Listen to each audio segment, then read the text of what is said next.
ইকামতের সময় আমি কখন দাঁড়াবো? আমি বলবো, প্রত্যেকটা মুমিনের দুটো আমলই করা খুবই গুরুত্বপূর্ণ। আলহামদুলিল্লাহ, ওয়াসসালাতু ওয়াসসালামু আলা রাসূলিল্লাহ। আজকে আমরা কথা বলবো যে ইকামতের সময় হাইয়া আলাস সালাহ বলে কি আমরা দাঁড়াবো, এই আমলটা আসলে কি?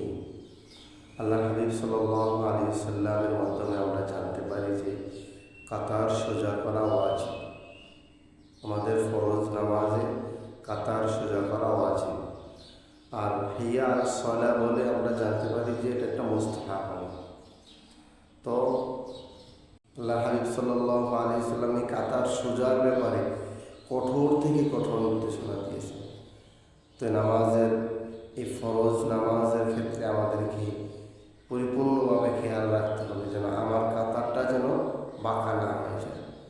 আর এই বাঁকা কাতারেও যেন আমি দাঁড়িয়ে নামাজ না আদায় করি। একটি হলো মুস্তাহাব আমল আর একটি হলো ওয়াজিব।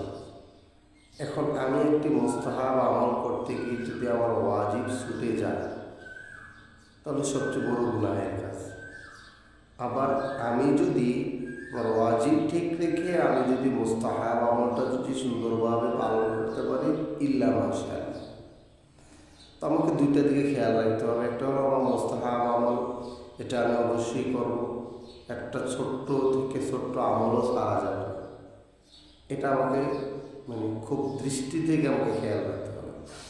আরেকটা বিষয়, সবচেয়ে বড় বিষয় হলো যে আমাকে এরকম কোনো কাজ করা যাবে না যে ছোট্ট আমলের জন্য আমার জন্য বড় আমলটা ছুটে না যায়।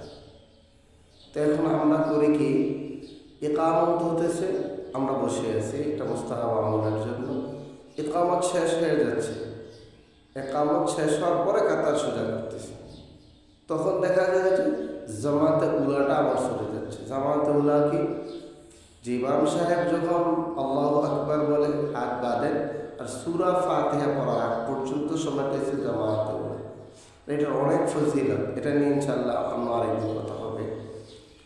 তো আমার কথা হলো, বা যারা জানতে চাচ্ছেন তাদের বিষয়টা হলো যে আমি কোনটা আমল করব।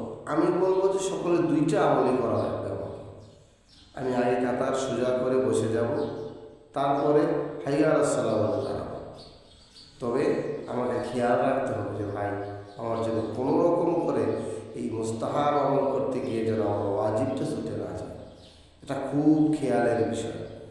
এখন আমরা করি কি, আমাদের এই গাফিলিয়াতার কারণে, আমাদের এই একটু অবহেলার কারণে আমার মুস্তাহাব আমল করতে গিয়ে আমি আমার ওয়াজিবটা তরক করে ফেলি। এটা সবচেয়ে বড় বিষয়। এক নাম্বার দুই হলো যে আমি দাঁড়ানোর সময় যেন আমার কাতারটা একদম সুন্দরভাবে সোজা থাকে। অন্যথায় এই কাতার বেকার কারণে সমস্ত দায় বা গুনাহের কারণ আমাকে নিতে হবে, অন্য কেউই নিবে না। এ যেন আমার কাতারটা বাঁকা না হয়। আল্লাহ রাব্বুল আলামিন